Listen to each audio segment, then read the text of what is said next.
I might actually change that intro. The music feels a little too soft for me. I feel like I got to do something better with that. A little more badass, a little more tough. Anyway, it's a nice change of pace. That's cool. Okay. All right, so we'll keep it. I did, of course, have to end with, obviously, the raccoon because that was fantastic.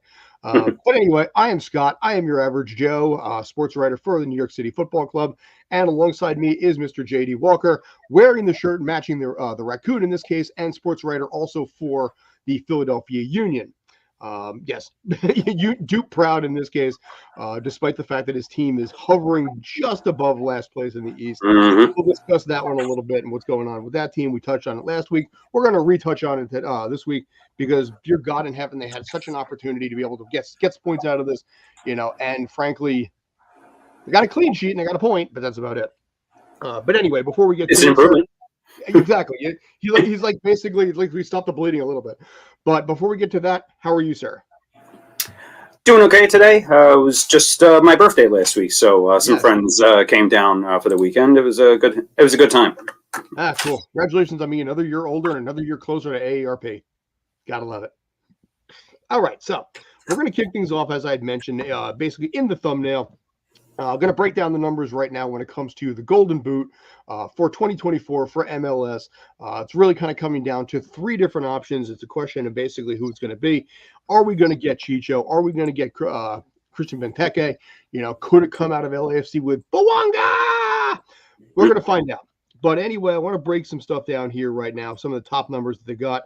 Chicho is currently running the pack at 17 goals so far in 22 matches.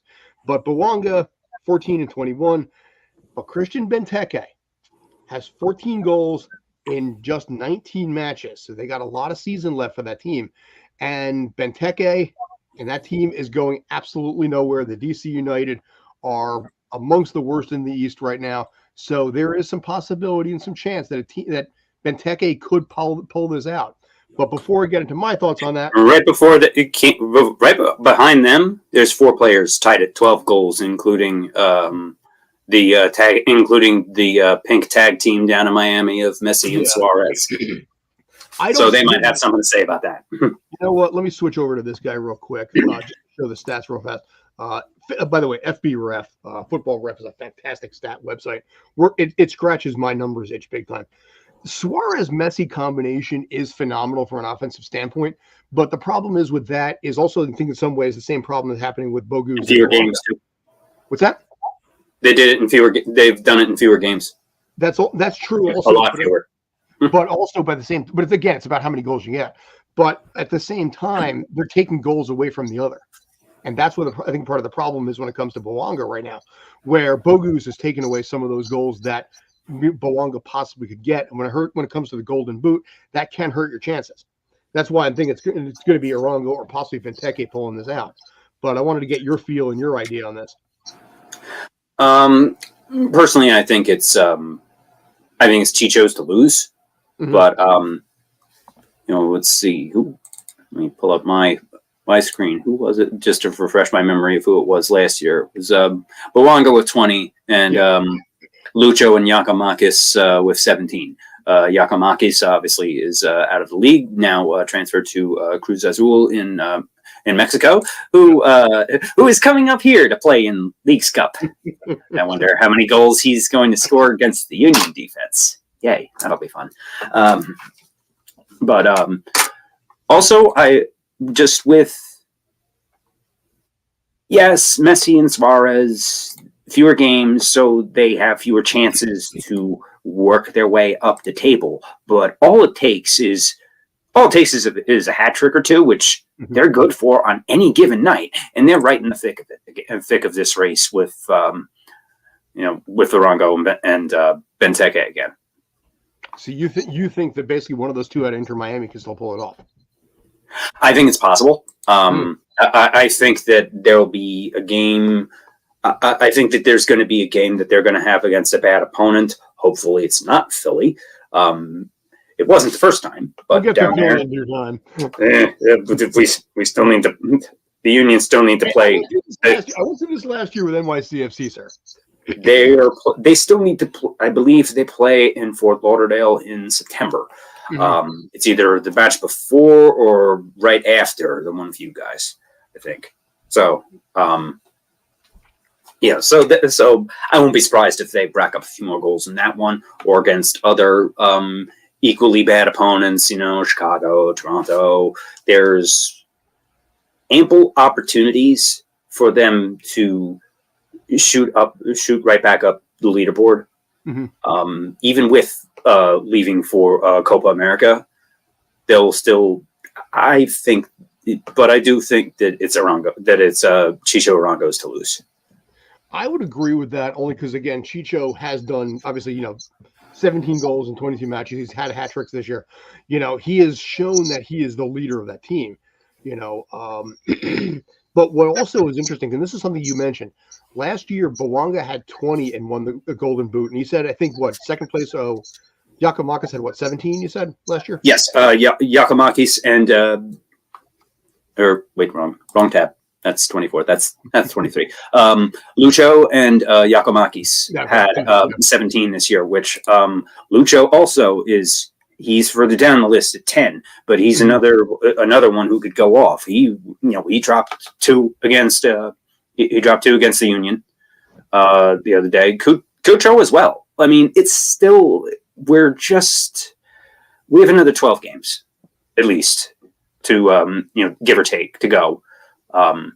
With some of these folks. So it's still pretty packed. It's not like you have one player leading the pack by, 7, 8, 10 goals. This is still very bunched up. But what's funny about this is Bouanga won it last year with 20 in basically 34 match game schedule here. So Arango has already matched second place with 22 games here. So with still about a third of the season left at this point, the fact that 20 was the mark last year, 20 will be the mark for possibly third place this year. Yeah, and I want to say it was. Let me just change the tab here because I'm on the MLS website, which lets you change the tab from year to year. Mukhtar had 23 in for the Golden Boot in 2022. Mukhtar had 23, and Gazdag and Jarisi were right behind him with 22 that year. So, and Ferreira and Chicharito with 18. Okay. So, looking at this list for looking at the list so far this year, I think we could easily see 5 players over 20. We could easily see 5 players over 20 goals, maybe more. I mean, that kind of offensive output is great for the league, and obviously it's great for highlight reels and whatnot. Not so great for goaltenders. But it'll be interesting to see if that's what's going to end up maintaining. That's going to be the future is going to hold in this case, or if it's just going to be more of an anomaly. The goaltender situation in MLS has always kind of you have your studs at the top. You have the usual suspects, but then you also have somebody like Andre Blake getting hurt, missing a year, missing essentially most of the year so far, save for 5 games. And that completely changes the dynamic. So, and the players that do the best, that they move on. So it's MLS in its place in the world pecking order, which, we can discuss with people for hours where exactly that is. Yes, the Union are bad enough that they are down to their 4th string goalie, who is the Union 2 starting goalie up until recently, because now he's Union 1 starting goalie, even though the Union lineup is more like Union 1.5 these days. He did pull a clean sheet yesterday, though, and had a great save. They had a clean sheet. Rick had a fantastic game yesterday. Yeah, I mean, my question, actually, we'll get to the Union in a little bit, but I just want to throw this out for both of you guys right now. Do you see him possibly taking over if Blake leaves? Will Blake leave? They just signed Blake to a 2-year extension. So Blake isn't going anywhere just yet. It would be real nice not to have given away Matt Freese for nothing. The amount of contempt and hate that the league actually has legitimately for the fact that Freese did not get on the All-Star roster. I mean, he has the highest save percentage in the league right now, and he was left off the roster. The MLS All-Star game has always been a joke in the various forms that he is. Blake is back. Jim did say at his presser update this year that he is back training next week. So that he has been back, that he just came back to training. So maybe we'll see him up in Toronto next week. Hopefully, but I don't get my hopes up for anything with the Union anymore. Well, it was interesting, since you mentioned it, Matt Freese real quick. What happened was Martin Paes, the goalkeeper from FC Dallas, who also was in Indonesia, I believe was the guy they were talking about. Apparently, like the entire country rallied behind him, and the entire country voted him in. You can't take anything with fan voting seriously. Yeah, I know. It's a popularity contest. I mean, with anything, it's a popularity contest. I mean, great. I don't disparage any play. Now, that's not to disparage any player that does go, and is selected, whether they play in whatever version of an all-star game or not. I don't mean like that, but just usually the game itself in any sport is usually a complete waste of time. Yeah, well, that's why they're trying to push a little bit more and a little bit harder on the sportswriter side of it, much like baseball, for example, does. Or these other ones where it's not just a popularity contest of who has the biggest Instagram following, but about what happens on the field as well. That's the other side of it too. Yeah. Matt Freese, he was always going to be logjam behind Andre Blake. At least with NYCFC, as odd as it was, because he was the starter in replace of Andre Blake in the 2021 Eastern Conference Final. He is the guy for Philadelphia that lost to the team he's playing for now. Mm-hmm. And it was, with Sean Johnson leaving NYCFC, it was a great window for him to get it. And in this case, Luis Barraza ended up losing the job. So, Freese has been fantastic. As a Devils fan, the situation with Blake, Freese, and the Union reminds me a lot of what happened with where the Devils had to, for years, just had to keep trading away backup goalies because they were not getting a chance behind, I believe it's Mike Dunham, who was stuck behind Brodeur for several years. He was left exposed in the expansion draft. Went to Nashville when they started up, and he had a pretty solid career down there for several years. Not Hall of Fame worthy, but he was a solid player. He got work. He got work, and he proved himself as a capable NHL level goalie. You're seeing the exact same thing play out with Matt Freese, and much like the Devils having a major problem with their goaltending situation at the end of Brodeur's career, where you have a great for so long, where it's like, you're now seeing that play out with the Union this year. Semla was, I guess we'll talk to you. We'll get back to that. I don't want to. We'll wrap up our golden boot topic here. Okay.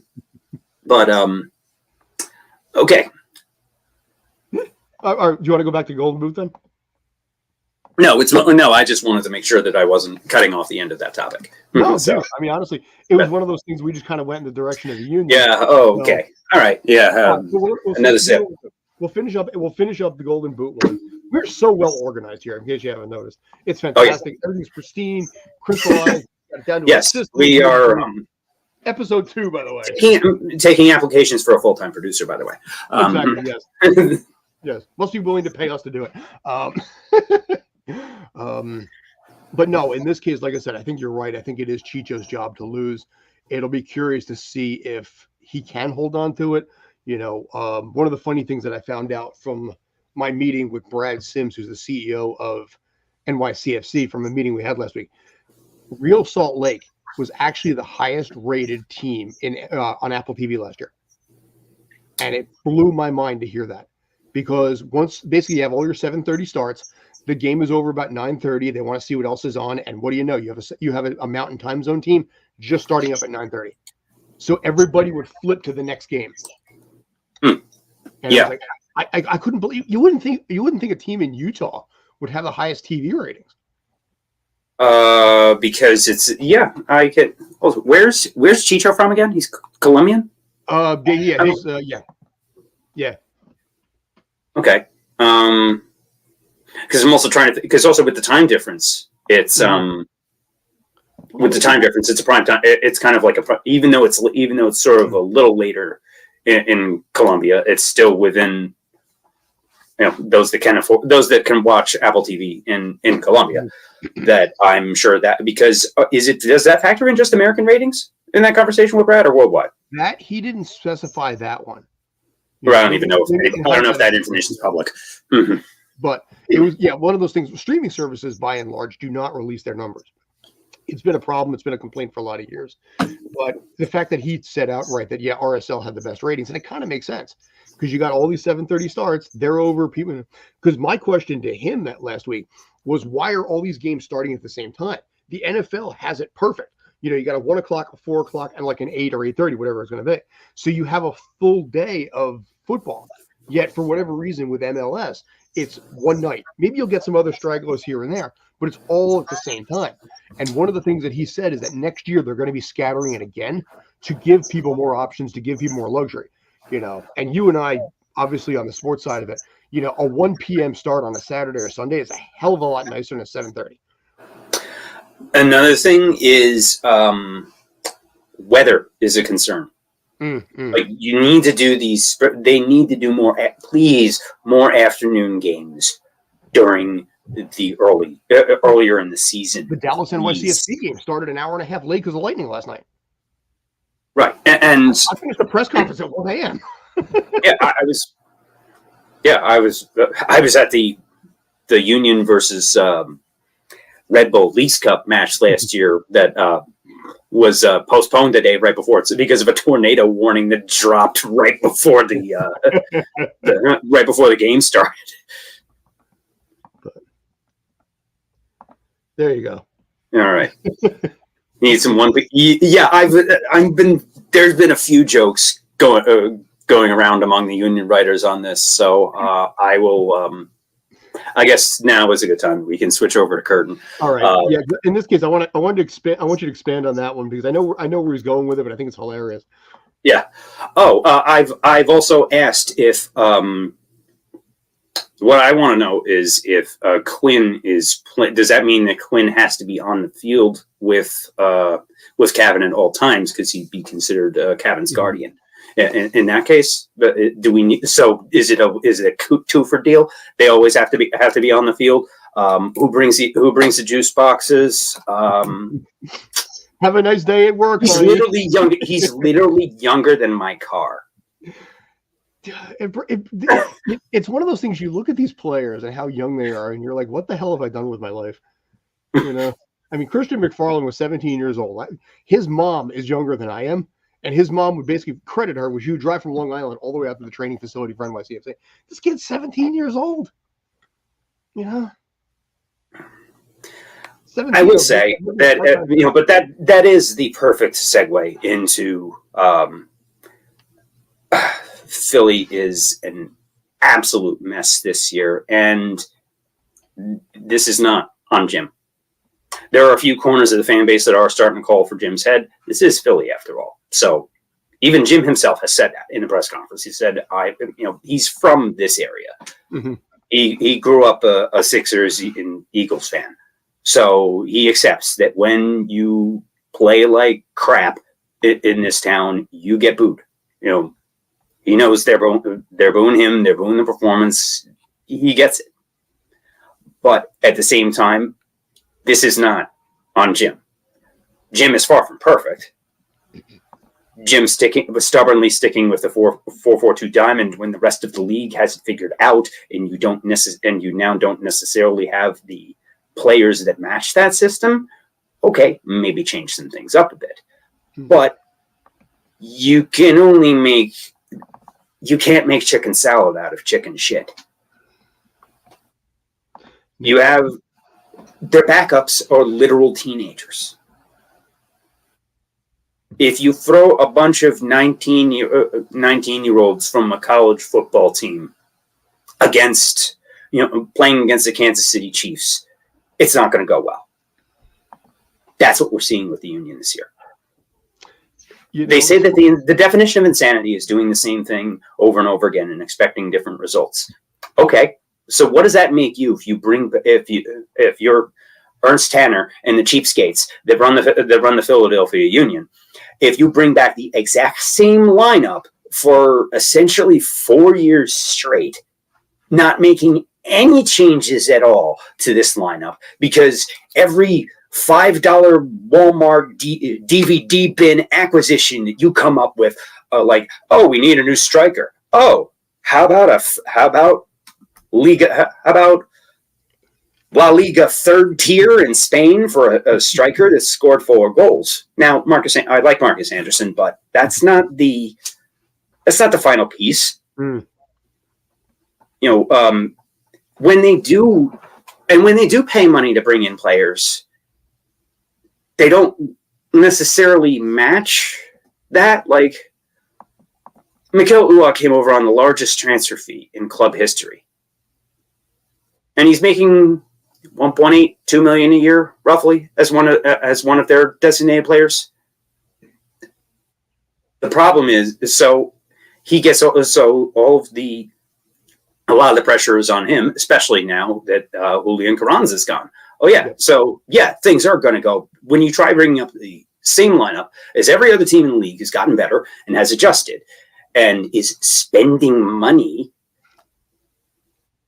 and the Union have brought back the exact same lineup, and they knew that this was coming. They knew that everybody saw this coming, that players are going to be leaving for Euros, Copa America, the Olympics, and all the other competitions in the summer, and they're essentially fielding a team of AAA players, and the backups are double A teenagers against major leaguers.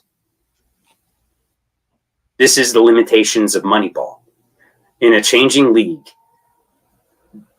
the Philadelphia Union ownership, from Jay Sugarman, or as I call him, Mr. Splendaman, because he doesn't actually have any sugar, or whatever sugar he does get from the fans, just goes into building a bar, which Union Yards is nice, but they haven't won a game at home since it was open, so everybody hates it. Just give a screen all by yourself here. Yeah, and and are you okay? Like, seriously, cut down the arson jokes. Like, so many burn down Union Yards jokes. Like, you all sound like Milton from Office Space. But I get the anger. There's the prices of tickets keep going up and up and up. They put no money into the team. It's just a real estate racket at the Chester waterfront that the team happens to be in the middle of. Jim Curtin has done a fantastic job over the last few years with the pieces that have been there, with the low amount of spending. They're basically the Tampa Bay Rays of MLS. But every once in a while, you're going to have a bad year and look like the Oakland A's, which is what we're looking at right now. And the fan base is upset. Normally, this is where a supporters group steps up and makes their concerns known, has coordinated protests, and yeah, $30 for a parking space on a parking lot that isn't even paved. I didn't think about that, but yeah, that's accurate compared to the other ones I'm used to going to. Right, and this is to the people that run this club. The Philadelphia Union are merely the center of a real estate project. That is insulting to the fans, to the community, and the supporters of this club, who rallied for the club to be established from the beginning. And what does the main supporters group do? They circulate a social media post written on a yellow background so you can't read it. That is just a milquetoast statement that you could have gotten from any politician in America. And they said, "Oh, we're going to be silent for 5 minutes in solidarity with the 5 straight losses." Okay. During the 5th minute, the "sell the team" chant broke out again. So that, I think, that has more effect. And also, Union management, we're at the point where the Union are now also having stadium security remove signs. Yes, I did. We're at that level. We're at that level of ugly here. Was that Luis Nunez that tweeted about that, or somebody else? There was a few of the folks put it out there. Yeah, I saw that on Twitter. It's like, oh, that doesn't surprise me much. Yeah, and apparently the director in security that was involved in that, apparently that same person was also involved in breaking up the coffin protest a few years ago when he was in a different position. So, it's getting ugly down here. But there are some corners of the fan base that are upset with Jim, and I understand why. But I think that he's earned at least another year. The coaching, the tactics can change. The tactics do need to change, but you cannot put out a competitive lineup in MLS when you're down to your fourth goalie. You just sold off your best striker, and your midfield and defense is 2 years older, a few surgeries, and a few steps slower from their championship form 2 years ago. You're in a team right now. And there's no reinforcements coming. Jim is very quick to say that. Everybody that thinks that there's going to be some major acquisition at the midseason transfer window, it's not happening. Jim has made that very clear. At every press conference, he says that. This is the lineup that we have. That sounds like somebody who knows that there's no help coming. And he's very quick to say that to people. Do not put your anger at Jim Curtin. Put your anger at Ernst Tanner and Mr. Splendiman. And you look at certain teams and, you kind of see, except in this case here, that this is going to be a team that's not going to make it for 2024. Could they turn it around? Yes. Will they? Probably not. But by the same token, there is always the off season. There is always the possibility that you could reload, rebuild, and regrow. You strike it basically as not having a lot of faith in such a thing. Right now, looking at the odds, statistically speaking, the Union have a 19% chance of making the postseason at this point, falling in between 7th, 8th, and 9th place is really where it's kind of going with it. But an 81% chance of missing it per playoffstatus.com. You're a team right now that had a good run, but it's time to blow it up and start over again. Yes. Team. That's where Sullivan's come in a little bit on this too. Yeah, and that's also another thing for the ones that are for the Fire Jim crowd. Jim is the one with the personal ties to the Sullivan family and the Golden Child. So, for those that think that firing Jim is going to change things, Jim Curtin played for Larry Sullivan at Villanova. You know what it is? Larry's son and Quinn and Kevin's dad, whose name escapes me right now, was an assistant for his father and works for the YSC Union Academy. Oh, they're also related to Chris Albright. Mm-hmm. Which, another thing about Albright, it was never Ernst Tanner. It was the genius that put these line up together and found the diamonds in the rough. It was Chris Albright. Look at the transfers since Albright left for Cincinnati. Out of something like the last 4 transfer windows, going back to mid-season 2022, I don't have the list in front of me. A few of the other writers have published them, but it's something like 20 players. Only 2 of them are actually playing MLS minutes. That's how you fall from stoppage time short of a championship to a point out of last place. Now, with the pack being as much as it is and with the line being so low, you only need to make 9th. It's possible they can.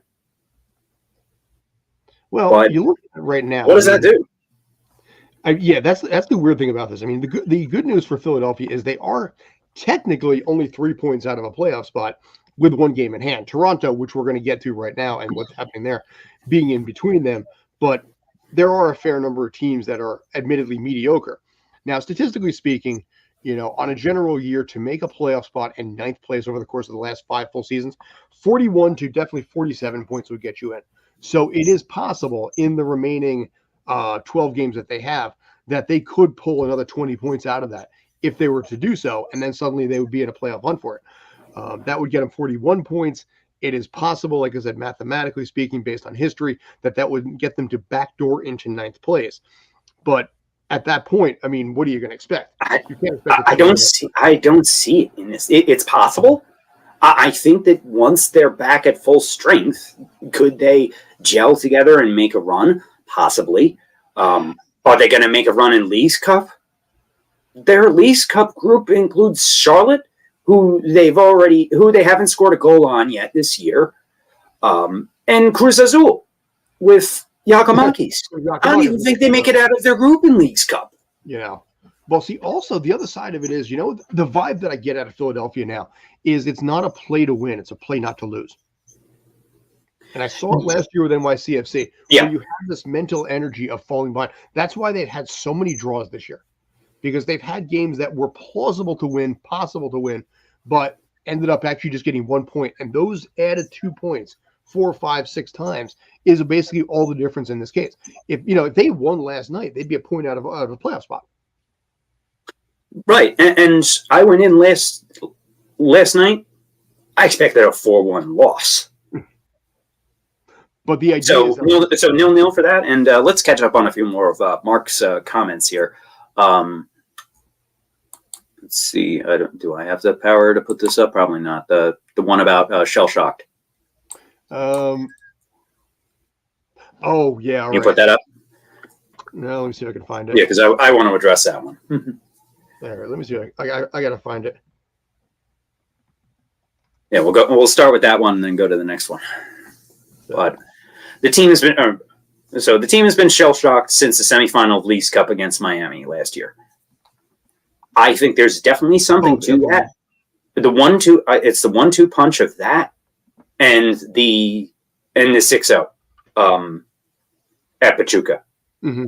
That really, and I've heard multiple players, including the now departed Julian Carranza, say in an interview, which is posted on this channel, by the way.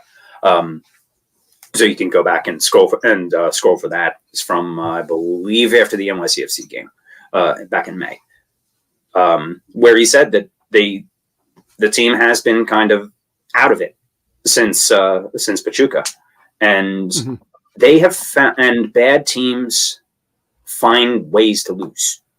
Yes. The Union have done that in ways that I didn't even think possible. Blowing a 3-1 lead against Chicago?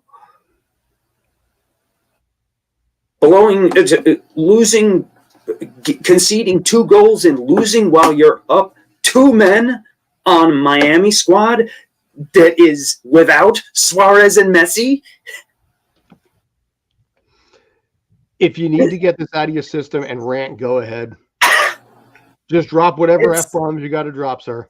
I'm kind of getting to the point where, see, soccer may not have been my first love, but a lifetime of rooting for the Jets has made it very easy for me to disassociate when the team is just doesn't have it. That's a team we can talk about another time, but for whatever reason. Yeah, we're not getting into that football on this show, but it's I don't know. Maybe it's a combination of me just being tired, but I'm just tired. Yeah, it's gonna be a long summer. Yeah, you guys. Things that change. Regular season too. No protests. No angry internet posts. No jokes about burning down a bar. Really send the message home to ownership like empty seats. Yes. Empty seats are what changes things. The numbers I heard, there's about 14,000 season ticket holders this year. And a stadium that has of 19,000 capacity, one of the smallest in the league. They're now talking about trying to expand the stadium. That's going to be an interesting sell when they lose a very large chunk of their season ticket holders next year. So this, I don't have any inside information on what those numbers are or how many they're going to lose, but just going by everything I see online, where every other post I see on Reddit or the Facebook group or others are, I'm not renewing my tickets. F this team. F this team. Or not necessarily F the team, but F the ownership. There's the Philadelphia Union, by the way, and when you look at the ranking overall in attendance by average number. So right now, the Union are 25th out of 29 at 18,879. So in a league that is still near full capacity of Subaru Park, which is also in its own right pretty sad too. I mean, the thing with Subaru Park is that Subaru Park was opened in 2010 at the early stage of the soccer-specific stadium boom. So now stadiums are regularly built with 30,000. Mm-hmm. I believe it is possible to. I believe it is, architecturally possible. They did build it with the possibility to future expand. It'll be interesting to see how that goes. But the real numbers to look at. I don't know if you have that available, or percentage of capacity. But that I don't pull up necessarily. But 18. Let's see. Let's see. 18,879 per game. What is the official list of capacity of Subaru Park? Oops. Crap. It is officially listed as 18,500. So, okay. But with standing rooms and for the Eastern Conference Final against NYCFC, I know they crammed over. Mm-hmm. They crammed, I think, 19,100 in there. It was 19,000 plus. This is where this is a conversation you and I need to have at some point. There have been, and this is why ownership doesn't care, by the way, because they're getting their tickets are still selling anyway. Yeah. Well, this is a conversation you and I should probably have some point down the road. There have been talk about trying to basically take MLS and put it back into larger stadiums, like the Rose Bowl when it pulled 82,000.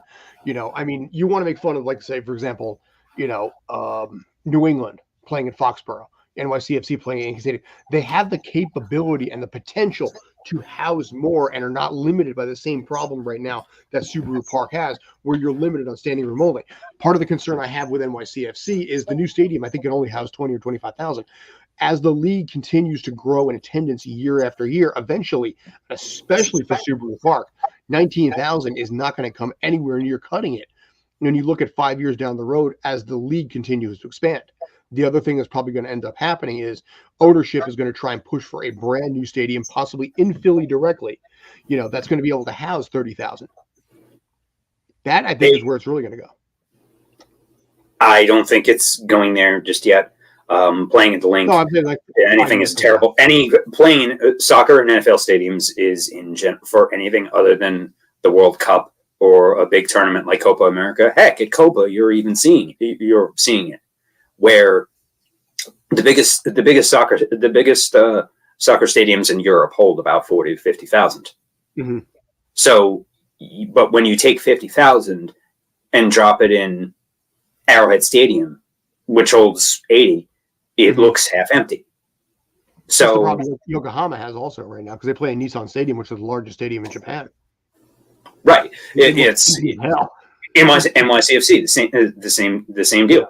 With Yankee Stadium holding for I don't even, what is the sellout capacity for, like 45 or 48 over there, something like that. I don't know. It's less than the old stadium. It's less than the good stadium. Yeah. Right. This is a office building across the street from where the ghosts actually live. But I digress. I mean, our seats are not in front of our side of it. But. Yeah, but as far as there will be more and more stadiums built. Mm-hmm. One of the powers of MLS is that it's easier to sell. Hey, we need to build new stadiums because they don't exist, or in a lot of cities, That's why it's been easier to build. It's also cheaper than building a American football stadium. The latest. Have you seen the numbers for the dome they're trying to build in Chicago? It's insane. And actually, I haven't, but I probably should look that up though. $5 billion, I think, was the number. There's only a few for the Bears. Yeah, for the Bears. But really, it's for all the Super Bowls and Final Fours and everything, and the fact that there are no suitable venues for such things on the East Coast. Really, the place they need to build one is in the Meadowlands, but we still have 10 more years of MetLife falling apart before they can really have that conversation. Hey, listen, Bose Stadium's Bose Stereo Stadium, it houses two football teams here. You figure out a way to make it work. That's part of also the dilapidation that comes from it too. Twice as much wear and tear. Right, and you get twice as much of your money out of it. And as we go on a tangent again, there's one more comment from Mark here. My only complaint about Jim is never being able to finish the job. So many finals, losses, losses, or semis. This is totally different. He has nothing to work with, and we lose even more for the Olympics. Yeah, Nate Harriel and Jack McGlynn, they played their last game last night. And even over the last few weeks, whenever the Union do get a player back from injury or international duty, they lose someone else. Bedoya comes back. Jesus Bueno gets hurt. They had at one point 4 injured strikers. Mm-hmm. And this just it's not a major league roster, and that falls on management. But management won't take the fall on that. Management absolutely should take the fall. Ernst Tanner absolutely should be fired at the end of the season, or read the room and go back to Europe. Listen, that's the one who should bear the blame for this season, and the one who should get fired is Ernst Tanner. No, what you have to do is you have to take the Hollywood approach with this as ownership, and blame the fans for complaining about it. It's your fault for not basically liking the product that's on the field. The way that the Union talked to the Sons of Ben and hold the supporters in contempt, you're kind of getting that. Yeah, which is unfortunately like the new way it's going. It's like you don't take ownership, you blame shift onto someone else, including the paying customer. So, anyways, Jim Curtin, I like you, dude. I hope you stay. You may not stay, but you know what? Even if you don't stay, you're going somewhere immediately because you're not going to be out of a job for very long, sir. I've heard the situation compared by a lot of fans to Andy Reid in Philadelphia. Oh yeah, I would not be. That would absolutely not surprise me if Jim runs his course in Philly for one way or another, and then goes somewhere else and wins an MLS Cup. And Union fans will head coach yet, right? The new San Diego team. I'm not sure. That could be a destination because obviously, if Jim Curtin gets fired, San Diego should be smart to snatch him if they don't have anybody lined up already. If the Union fire Jim Curtin, there will be 5 teams calling him right away, calling him within 24 hours. Like he will not be unemployed for long. He could have I could think of probably half the teams in MLS would love to have Jim Curtin as coach. So if the Union are dumb enough to fire him, some other team will pick him up and they will win. Okay, here's what's going to happen. Berhalter is not going to get fired, but he's going to leave voluntarily. Wilfred Nancy is going to take over for USMNT, and then Jim Curtin is going to go to Columbus. Oh, that'll hurt, but it wouldn't surprise me. It all depends on Berhalter right there. I saw something post before. It's like, would you take Steve Tarungelo from LAFC as the new head coach for men's national team? Yes. Yeah, not my top pick, but you know what? Could do worse. Nancy would be my top pick for at this point. Because he has nothing else he can gain from Columbus at this point. He has got his title there. I think he can get another title. I think if he gets another title this year, they need to get him on the national team before a club in Europe throws a ton of money at him. Half the fan base think they work for the club. Yes, dude, I have been on the Philadelphia subreddit. I know. relationship that Sons of Ben have with the team is a little strange to me, but I don't know enough about it to really comment fully on it. But I'm not aware of, I don't know enough about the usual dynamic between supporters groups and the teams and how well that goes. But I have heard I have read numerous accounts from fans that say that since the Sons of Ben have been more a part of the union organization, that the perks have gone down, that it isn't what it should be. And I think and also there's splintering of like other groups splitting off from there, and just and I have never heard any reason for that other than high school drama. But just it's if they don't rectify this soon, there won't be many fans in a supporter section for the team to worry about. Especially come October, because the Eagles. Big time. Eagles and Saquon Barkley. So, all right. We can go on about this one, but let's close out if we can. I like to try and wrap this up about 15 minutes if I can, only because I have to get up at 4:30 in the morning tomorrow. We shouldn't push these longer than an hour. Yeah, that's what I'm going to do. So I wanted to close out on this one. This is an interesting little tidbit that I've been noticing. Toronto FC, for a long time this season, had done really well. And I want to take you through what their record had been. We'll start there, go to that. Yeah, I really need somebody to do this for me, man. So far, early on in the season, kind of a mix of wins and losses there for the most part. Pretty straightforward, not too bad. And then all of a sudden, starting basically from May 25th, 7 months away from Christmas, loss, draw, loss. If you look at those losses right there, in 3 of those losses, they have given up 4 goals or more, and one other one they gave up 3. This is a team right now that out of nowhere has just dropped off the map. This was a team that was basically in a clear about a level playoff spot, 3rd place, 4th place. And now statistically, as it turns out, again, if we go back to playoffstatus.com, has a 18% chance of making the postseason because they themselves have dropped all the way down to 9th place. They're technically still in a playoff spot, as we had mentioned at one point, but at the end of the day, they've gotten 2 points in their last 9 games. And yeah, it's kind of sad to see because I figured last year was going to be a better year. Last year was the bad year. This year was going to be the good year. They're going to rebound. They're going to do everything. And then after that, the whole team fell apart. Well, have they had any major injuries? I don't really pay enough attention in Toronto. So aside from the 0-0 they played down here, which was just so disappointing. There's been some injury problems in this case here, but I think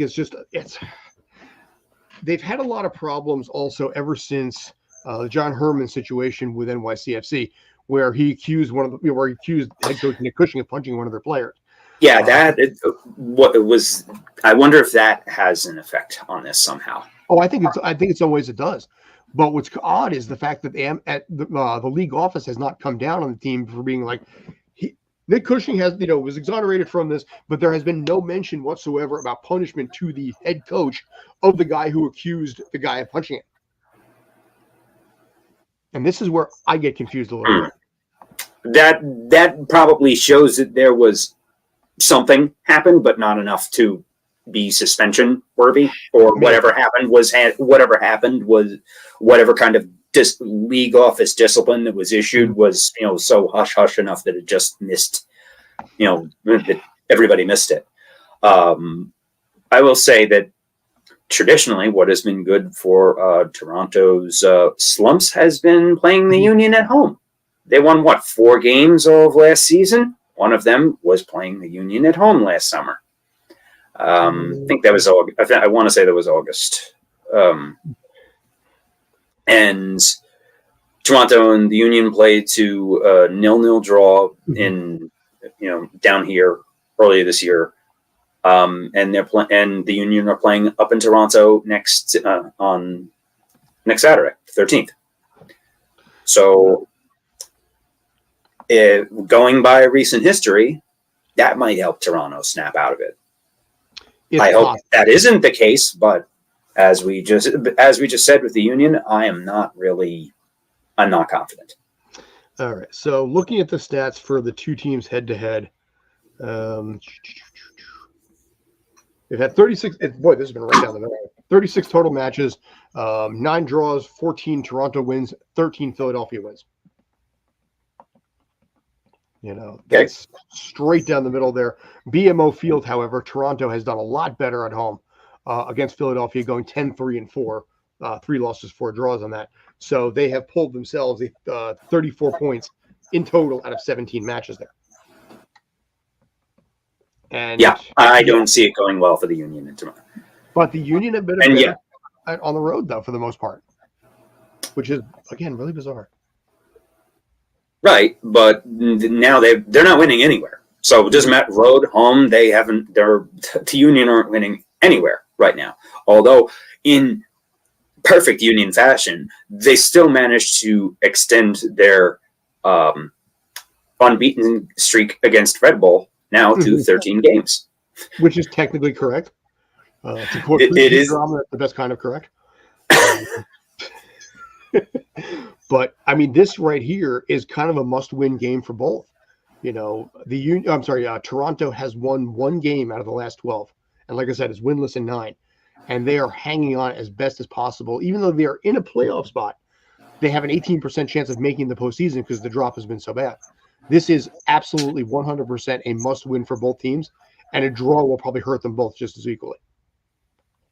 A draw will nuke both teams. Mm-hmm.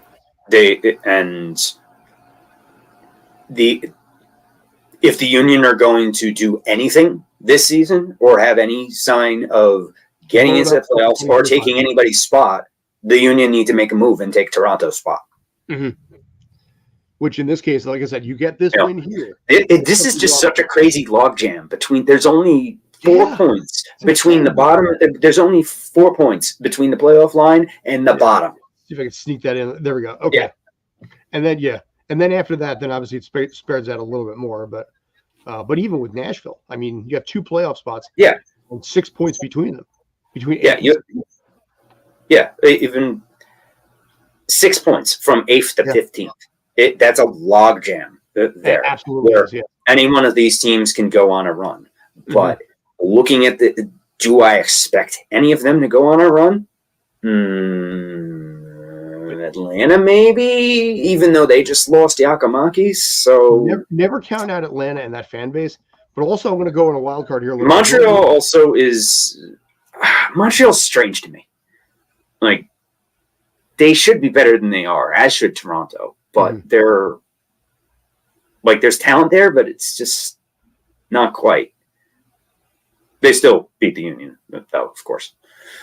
What gives Toronto the advantage also is that as bad as they are on the road, they have most of their games remaining at home at this point. So they have 5 games on the road, 6 at home. So they do have that advantage going for them. But at the same time, New England has 2 games in hand as well. So they're 2 points out of a playoff spot and 2 games in hand, or actually, correction, 3. Because Toronto's played 23 games. New England's only played 20. I mean, that's huge. That's the same advantage that Columbus has. Columbus right now, I mean, they got so many games in hand, they probably will only get 3rd place. But you know what? You lock down that 3rd place spot. There's really no point to Supporter Shield in MLS. That's another thing. So definitely discuss. Actually, that's a good topic. Is Supporter Shield worth it? And the answer is absolutely probably going to be no. It really isn't. And that's not just true. It should be. It should be. I will say that it is worth more in MLS than it is in other American sports. Mm-hmm. The only other sport that even acknowledges it is the NHL with the President's Trophy, but which also has a similar curse on it as far as that it is rarely the best regular season team that wins the that wins the playoffs and wins the league championship, and that is the biggest difference between MLS and the European leagues. And yeah, exactly, Mark. What did the Union get from a supporter shield? Nothing. A banner in the stadium. And they got some spots in CONCACAF where they made a run to the semis, but they lost in the first round of the playoffs that year to New England.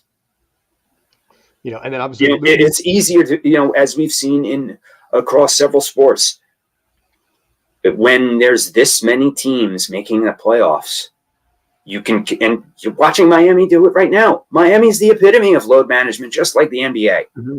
The regular season, if you have the talent to do that and to spread it out and load management, which the Union don't, which is why they're at the bottom of the table. This is save the energy for the playoffs. Sure. But that's where, here's the thing. Do I think Miami can win this? Yes. Do I think Miami will win this? 100% no. I will be real on this. I would say Cincinnati would be the team to beat there first, or Columbus. I don't see Miami being the team. I know the league is going to want them to be, and I could go into basically at some point why I don't believe so. But I don't think the season is going to be good enough. I don't think Lionel Messi will have the wheels by the end of the season. I think that hamstring's going to start bothering him a little bit. I think it's going to be a problem. And I think for that team, it is 100% success or only failure. The thing I'm interested to see is if they try and make a run at Leagues Cup again, or if they just roll over for Leagues Cup to try and save for the stretch run. I would. You don't roll over officially, but I think you roll over because at this point, you've already won that. Right. Now it's winning the MLS Cup title. Exactly. So what you're going to see from a lot of what you should see from a lot of teams in Leagues Cup, what you've seen a lot in U.S. Open Cup in the past is you throw the kids out there.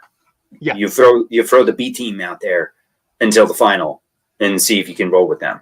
Which that would be the most Union thing ever. Would be for them to go on a run with Union 2 essentially. But just looking at the other teams in their group, I don't even see them making it out of the group. Probably not. But that's the other side about Leagues Cup too. It's the tournament is played within the season, but in the process damages the season as well. Because the harder you go with something like Leagues Cup or CONCACAF or U.S. Open, the more wear and tear it puts on your players for MLS. Even though you're sending out the B team, some A team are still going out there anyway. Right. That's why I'm 3 games in 8 days is going to take its toll on anybody. Yeah.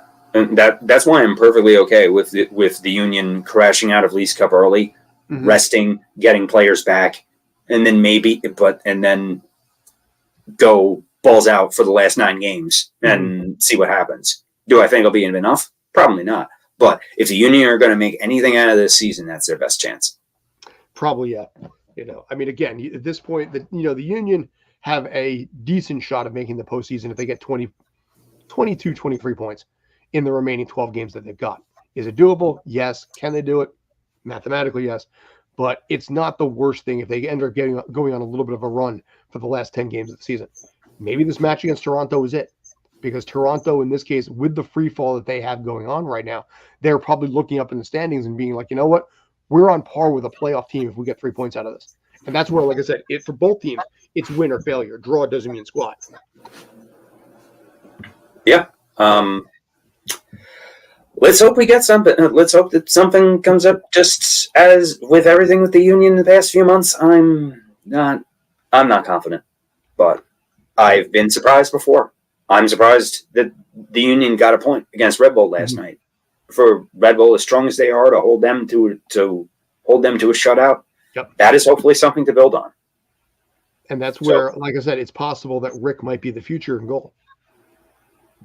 You guys. I think he could be, but he's 18. He's 18 years old, so yeah, I know. There's a lot to go. How old is Blake at this point? Blake is 32, I believe. Yeah, see, like I said, 32, 33, I think. Yeah, once you get that 3 in the front. Galaxy could probably do it. LAFC could probably do it. But right now, my vote is Cincinnati until it's not.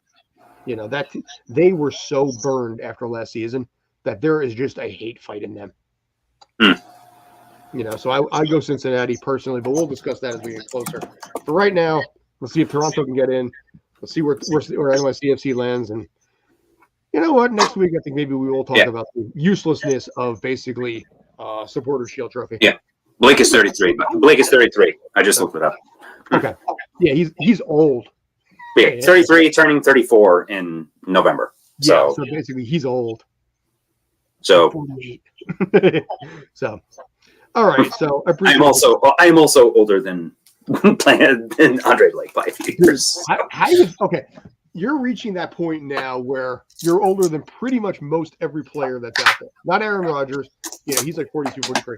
But you're at the point now where you're older than pretty much every player in any kind of major sport, and the occasional managers like Sean, whatever his name is from Sean McVay. Yeah, Sean McVay. Thank you. You know, where you look at I'll put it this way: I was born the same year as Joe Flacco, who became a meme for how well he played, and how old he was. So, but all right, sir. Appreciate the time. Thanks as always, Mark. You're awesome. Cheers. Also, all the people that are on Twitter, appreciate you guys too. I got to figure out if I can get your comments on that because Twitter numbers are nice. We got to work on that. Liking what I'm seeing. So anyway, like I said, Supporter Shield probably will be the next topic going up for next week.